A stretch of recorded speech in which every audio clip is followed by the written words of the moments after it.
Bonjour et bienvenue dans la chronique de l'Odyssée, dont le titre générique est L'humain d'abord, formidable titre.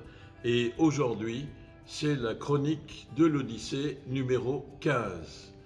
Pour commencer, comme d'habitude, prenez bien soin de vous, exercez votre... enfin, respectez les consignes de sécurité sanitaire, exercez votre vigilance démocratique pour ne pas être infantilisé ou transformé en esclave consentant, et surtout, développez votre proximité cinéphile en venant à l'Odyssée, votre cinéma préféré, je l'espère. Alors, cette chronique, nous sommes aujourd'hui le lundi 6 juillet 2020, c'est la première chronique que l'on tient après le résultat des élections du second tour pour les municipales de Strasbourg. Il me revient, en mon nom personnel et au nom de toute l'équipe de l'Odyssée, d'abord d'adresser mes félicitations à Jeanne Barzéguian qui a brillamment remporté ces élections et qui est devenue de la sorte maire de la ville de Strasbourg, et lui transmettre tous mes voeux, tous nos voeux à toute l'équipe de l'Odyssée de succès pour les 6 années à venir. Il me reste aussi, puisque la désignation des adjoints au maire a été fixée, à féliciter et à exprimer tous mes voeux de succès à la personne qui a été désignée comme adjointe chargée des affaires culturelles, Madame Anne Missler, qui a été DRAC, directrice régionale des affaires culturelles, notamment en Alsace, après avoir été en Guadeloupe, et à lui souhaiter aussi un très bon vent et beaucoup de succès. Alors, dans ce nouveau contexte qui s'ouvre à Strasbourg, eh bien, il m'a semblé intéressant et important de fixer au fond aussi ce qui va être notre feuille de route. Bien sûr, non seulement souhaiter des bons vœux de succès, mais collaborer et puis être au service de la ville de Strasbourg, car comme je l'ai déjà dit, l'Odyssée n'est possible que grâce à la combinaison d'une volonté politique qui est celle de la ville de Strasbourg et d'un engagement militant pour le 7e art qui est celui de notre association. Ça, c'est tout l'historique et je vous renvoie aux chroniques précédentes. Mais puisque nous sommes dans un contexte où il y a une nouvelle équipe municipale qui accorde, à ses dires, une grande importance à la co-construction, eh bien, cette co-construction se fait pas seulement avec les uns et les autres, mais se fait aussi en concertation avec les équipes qui sont en place et qui sont forts d'une expérience plus ou moins grande. Et pour ce qui nous concerne, notre association a une expérience de plus de 28 ans, de près de 30 ans, dans le domaine du cinéma et du 7e art. Et donc, comme par ailleurs, et sans transition, comme dirait l'autre, à la télévision, eh bien, il y a aussi des gens qui n'ont pas forcément le plus d'affection pour nous. Il va y avoir plein de rumeurs, de campagnes, ça nous le savons. Donc, il est important de fixer notre feuille de route. Et pour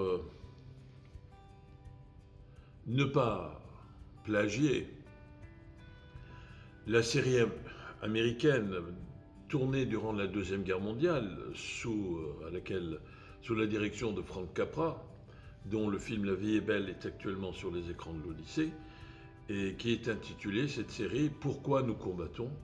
Eh bien, néanmoins, il est intéressant de rappeler ce pourquoi nous luttons à l'Odyssée, nous continuerons à lutter encore et toujours, parce que ce sont des convictions profondes et parce que nous sommes persuadés que ces objectifs sont des objectifs valeureux pour s'inscrire dans le cadre d'une politique et d'une stratégie de politique culturelle. Alors évidemment, ça ne veut pas dire que ce sont des choses intangibles et qui ne doivent pas évoluer ou qui ne sont pas considérées comme des dogmes définis et définitifs par définition. Mais ce sont des orientations dont l'actualité dépasse le moment présent. Voilà. Alors, d'abord, disons que une de nos grandes orientations que nous continuerons à défendre, c'est le fait que l'Odyssée soit gérée, animée, programmée, dirigée dans le cadre d'une logique associative à but non lucratif. Ou non lucratif, pardon. Ça, c'est une chose qui est très importante. La culture n'est pas uniquement une marchandise et la culture n'est pas uniquement affaire de recherche d'argent, de fric, de flouze, d'oseille, pour reprendre des termes que l'on entend souvent dans les titres et que l'on voit souvent dans les titres de films. Prends l'oseille et tire-toi, par exemple. Donc, c'est une logique qui ne doit pas être à but lucratif. Parce que, justement, il s'agit de créer, d'ouvrir des espaces alternatifs à l'espace défini par l'exercice du marché cinématographique et qui est un espace restrictif, réducteur, pour ne pas dire exclusif, c'est-à-dire qui exclut certains champs de son domaine parce qu'ils sont réputés comme n'étant pas forcément très lucratifs ou très rentables. Donc ça c'est une chose, et de ce point de vue-là, eh bien la première orientation que nous allons défendre et que nous allons continuer à défendre, et nous allons lutter pour convaincre les nouveaux interlocuteurs de Strasbourg de les accepter, eh bien c'est la perspective européenne. Aujourd'hui, on le sait, le cinéma européen est étranger sur son propre territoire. Je dis non pas ça au sens d'un repliement frileux, il faudrait qu'il se défende contre des menaces extérieures, enfin, vision horrible à la Front National ou à l'aune de la discrimination et du racisme et de la xénophobie, mais il est important que l'identité européenne, qui n'a de sens que si elle est conçue et déclinée en tant qu'identité plurielle, eh bien, cette identité, ces identités européennes soient de plus en plus affirmées et qu'il est évident que le cinéma est, de ce point de vue-là, un des vecteurs, une des passerelles, une des cartes de visite aussi les plus efficaces et les plus évidentes. Bien. Or, aujourd'hui, que ce soit en France, qui est un pays particulièrement cinéphile, et encore plus ailleurs qu'en France, en Europe, eh bien, le cinéma européen représente à peine 5% des séances et des spectateurs. À titre de comparaison, à l'Odyssée, quand je dis le cinéma européen, c'est le cinéma européen non national. Le cinéma français en France représente 37% en 2019. Et donc vous voyez que la majorité des films, c'est même pas des films français. Bien. À ces 37%, vous rajoutez 5% de films européens non français, on en arrive à 42. Donc on est loin du compte, on est loin de la majorité.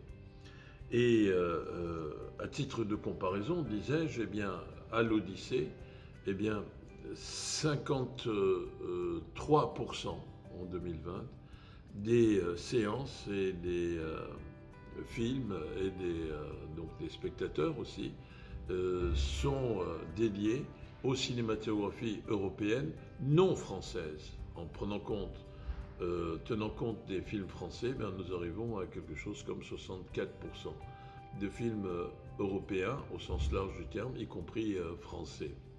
Ce qui est totalement à contre-courant du marché, et ce qui est possible parce que nous sommes dans une logique qui ne recherche pas l'argent, dans une logique qui est non lucrative. Donc, il est important qu'un aussi beau lieu que l'Odyssée puisse continuer à être géré dans le cadre d'une logique à but non lucratif. Aucun opérateur privé commercial, et ça n'a rien à voir avec les déterminations psycho-socio-affectives ou subjectives de ses responsables, mais aucun opérateur porté par une logique commerciale, et il faut que ça existe, loin de nous de critiquer cela, ne peut faire une orientation strictement européenne, parce que justement, ça compromettrait la logique imposée par les lois d'airain du marché cinématographique en l'occurrence. Donc c'est bon à le rappeler ça. Et si demain, comme ça a été le cas hier, il y a des gens qui disent oui mais bon l'Odyssée ça fait longtemps etc que ça existe et maintenant il faut qu'on change, très bien, si on veut changer que l'on change, mais il ne faut pas changer pour changer, et comme disait le prince Salina dans Le Guépard, il faut que tout change pour que rien ne change. Eh bien il ne faut pas faire ça, mais il faut être sûr qu'il y a des alternatives éprouvées. Si elles existent, tant mieux que la question soit posée, c'est toujours une forme de stimulation et d'émulation que de mettre en concurrence des projets différents, du moment qu'ils sont portés par une même philosophie. Ce que je veux dire par là, c'est que s'il s'agit de dire uniquement « ils sont là depuis 28 ans », c'est aussi idiot que si on disait « tiens, il y a un club de football ou un parti politique qui existe depuis 30 ans, maintenant il faut qu'il arrête et il faut créer un autre club de football ». Non, il y a une continuité qui se développe au-delà des époques et qui fait qu'il y a un trait d'union et aussi une certaine cohérence dans l'évolution et la façon d'affronter l'évolution du temps. Alors s'il s'agit de personnes, pour ce qui me concerne, je l'ai déjà dit, Farouk Benaltaï, c'est-à-dire votre serviteur, ne sera plus, quoi qu'il arrive, directeur programmateur à partir du 1er janvier 2022. Mais avec l'ensemble de l'équipe, nous nous employons et il y a des avancées qui sont importantes et dont on aura l'occasion de vous reparler pour faire en sorte qu'il y ait un visage totalement renouvelé de l'équipe des RCA pour arriver à affronter les défis nouveaux et les époques nouvelles. Bien. Alors, premier objectif à défendre, c'est une logique associative à but non lucratif. Deuxième objectif à défendre dans notre feuille de route de ce qu'on pourrait intituler « Ce pourquoi nous luttons », eh bien, il y a la défense de l'orientation européenne. Strasbourg est une ville qui a une vocation de capitale européenne, le siège du Parlement européen, le siège du Conseil de l'Europe, le siège de la Cour européenne des droits de l'homme, le siège de Arte. Bref, il y a lieu de renforcer cet ancrage européen, et pas seulement de le renforcer, de le développer et de le faire exploser de façon très épanouie, évidemment. Un Big Bang européen, notamment dans le domaine du cinéma. Faire en sorte que c'est le siège d'Eurimage, j'ai oublié de le dire, qui est un accord partiel du Conseil de l'Europe. Donc il y a un certain nombre d'atouts qu'il faut absolument mettre en valeur de façon concrète et dynamique. Cette dimension européenne, si on n'est pas capable de la développer à Strasbourg, alors c'est d'une certaine manière un échec et ce serait la fin des haricots de toute ambition et de toute prétention citoyenne et européenne.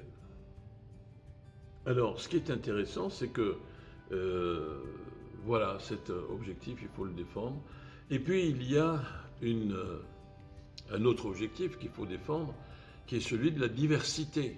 Car, justement, notamment le domaine du cinéma, qui est un domaine certes culturel et artistique, de création, il est quand même déterminé de façon très influente influentes par les lois du marché et qui sont à caractère réductrice, ces lois, comme à caractère réducteur, comme je l'ai déjà dit. Et donc c'est pourquoi il faut qu'il y ait une diversité plutôt qu'une standardisation et une réduction de la diversité des œuvres. C'est pour ça que, parallèlement à notre objectif européen, nous avons la prétention, et nous le démontrons dans les faits, à être ouverts sur les cinématographies du monde entier, pas seulement les cinématographies de l'Europe et de la Grande Europe, des 47 pays membres du Conseil de l'Europe, mais nous avons l'habitude de le dire, nous sommes la maison des cinémas d'Europe, le carrefour des cinémas du monde aussi, puisque nous avons des ouvertures sur la Chine, l'Amérique latine, le continent africain, etc. Et sur les États-Unis, bien sûr aussi, et le Canada. Donc, c'est important d'être ouvert sur toutes les cinématographies du monde.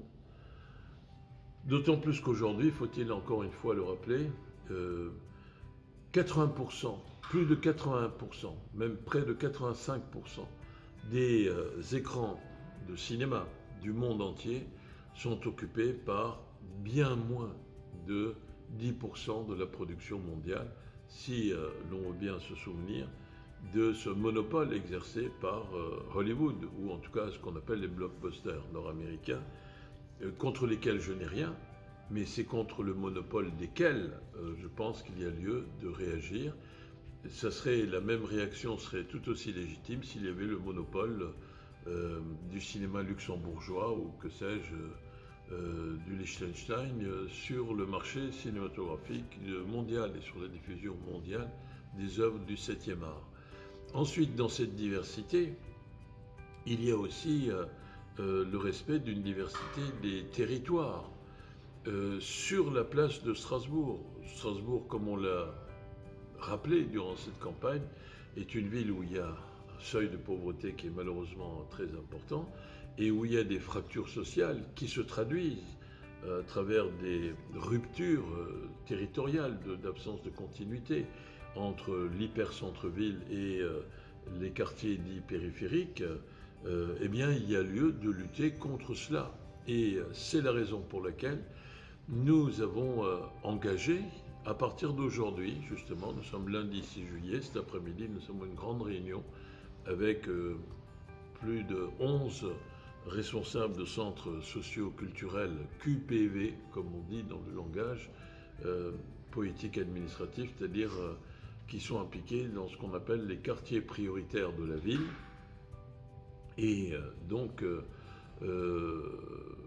nous allons avoir une action pour parler de ce qu'on peut faire en juillet, en août et en septembre 2020 pour commencer en direction de ces quartiers-là. Et nous avons des propositions très intéressantes dont j'aurai l'occasion de vous reparler plus tard. Donc cette diversité, elle est à défendre aussi dans le fait de montrer, de parcourir l'histoire des genres cinématographiques, mais aussi de travailler avec les associations. Parfois, certains mauvais esprits chagrins disent oui, c'est une programmation paresseuse, oui, ce sont des fainéants qui s'y connaissent pas trop en cinéma. Comme disait Socrate d'après Platon, eh bien, la seule chose que l'on sache, c'est que l'on ne sait pas grand-chose. Et donc, moi, je ne prétends pas être un chien savant, et encore moins un sachant qui est capable de dire tout et le contraire de tout, à propos de tout et de n'importe quoi, pour les esprits chagrins, avec mes félicitations respectueuses pour leur critique. Donc, je le dis, nous pensons qu'il y a aussi à faire un travail pour explorer des terrains de collaboration avec toute une série d'associations, d'institutions culturelles, ne serait-ce que pour parcourir les relations du cinéma avec les autres domaines, les autres champs d'activité, premièrement de la création, mais aussi les autres champs d'activité qui incarnent le doux et formidable bruissement de la vie d'une cité et d'une ville. Et donc, c'est important de le dire, cela aussi. Nous avons une collaboration avec près de 80 associations et institutions. Certes, ce n'est pas assez, mais reconnaissons-le, ce n'est déjà pas si mal que cela. Bien. Et certes, ce n'est pas une raison pour s'asseoir sur ses lauriers, mais c'est une raison pour continuer à vouloir, avec insistance, développer et élargir ce nombre de partenariats. Enfin, l'Odyssée, c'est aussi la conscience de l'existence d'un modèle économique qui est alternatif. Alors je voudrais revenir là-dessus pour bien faire comprendre, au fond, hélas, il y a une continuité depuis l'origine de l'Odyssée en 1992 jusqu'à aujourd'hui. En gros, le modèle, il est le suivant. Il n'est certes pas de rechercher à faire du profit, parce que sinon les choses sont claires, n'est-ce pas ? À la limite, vous pouvez avoir une salle prestige comme la grande salle de l'Odyssée, mais dont la jauge ne suffit pas à faire beaucoup de profit, et vous pouvez l'intégrer comme bateau amiral dans une flotte déjà installée par ailleurs à Strasbourg. C'est-à-dire si vous avez un multiplex, si vous avez plusieurs complexes sur place, ben, vous pourriez avoir la salle de l'Odyssée pour, comme danseuse de luxe, pour y développer un certain nombre de stratégies de prestige, je l'ai déjà dit. Mais le projet Odyssée n'a pas pour ambition de réduire ce magnifique lieu à cette perspective un peu banale et très réduite, vous le reconnaîtrez.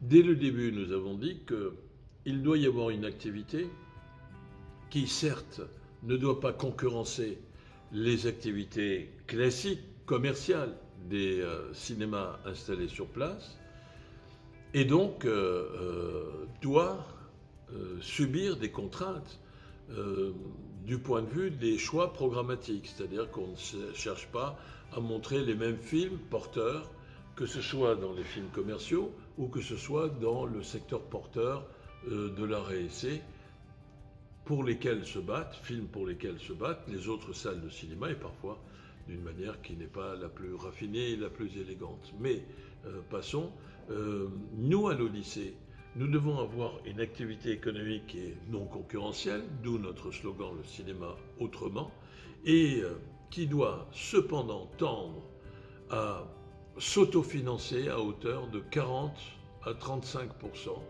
par ses propres activités. Ses propres activités, c'est évidemment la billetterie, c'est-à-dire les entrées spectateurs.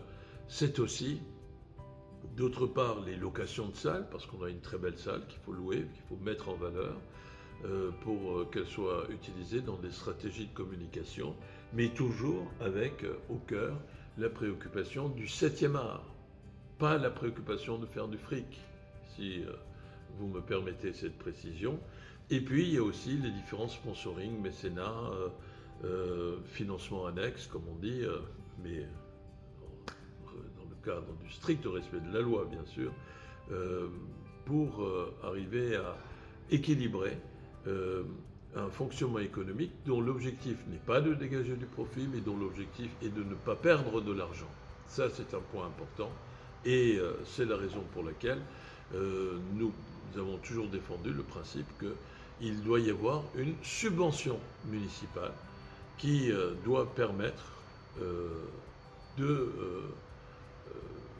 générer donc l'équilibre du fonctionnement de ce lieu qui est en activité de 9h du matin en général jusqu'à 1h du matin, comme vous le savez. Alors, il est évident que si nous étions un cinéma municipal, tous les frais sont pris en charge de salaire, ce qui, je vous assure, quand on est directeur, est peut-être la chose la plus préoccupante, parce qu'il faut être sûr de pouvoir payer les salaires toutes les fins de mois. Bien. Eh bien, si on était une salle municipale, on pourrait faire plein de choses sans avoir aucune préoccupation économique. Donc, quand nous faisons une collaboration avec des associations, nous essayons d'aider qui font des choses très intéressantes, mais qui ne représentent pas forcément une source de recettes ou qui ne génèrent pas un nombre d'entrées payantes qui soit suffisant. Ce qui ne veut pas dire que ce n'est pas intéressant, je le répète. Donc, ce qui veut dire au contraire que nous devons tout faire pour assumer cette part de risque.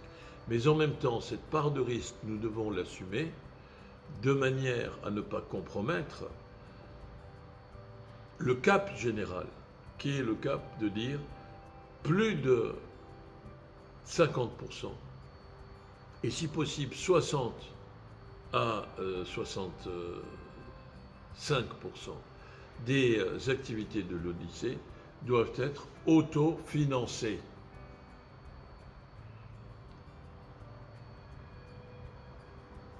Indépendamment de la subvention de la ville.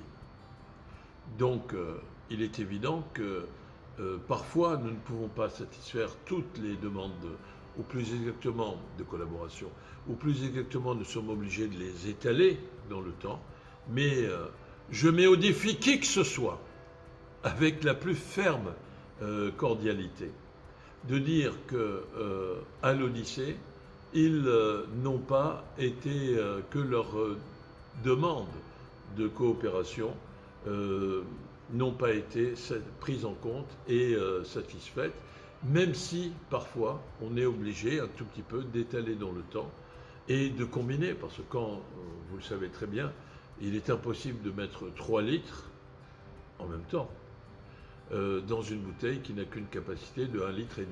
Voilà. Alors vous me direz, tout ça c'est bien, mais votre seule feuille de route, ce pourquoi vous prétendez vouloir continuer à vous battre, c'est uniquement de prolonger un état de fait. Eh bien oui et non, je dirais. Oui, parce que ces résultats méritent de continuer à vivre, indéniablement. Quelle que soit l'hostilité aveugle, l'hostilité de mauvaise foi, les esprits chagrins, qui sont uniquement portés par ce qu'on appelle la mentalité du bashing et du pousse-toi là que je m'y mette, ce qui est la stratégie du coucou, comme vous le savez. Alors, oui, ce sont des objectifs qui méritent d'être continués, à être défendus. Non, parce que nous avons des projets nouveaux. Et c'est avec ça que je veux terminer cette chronique.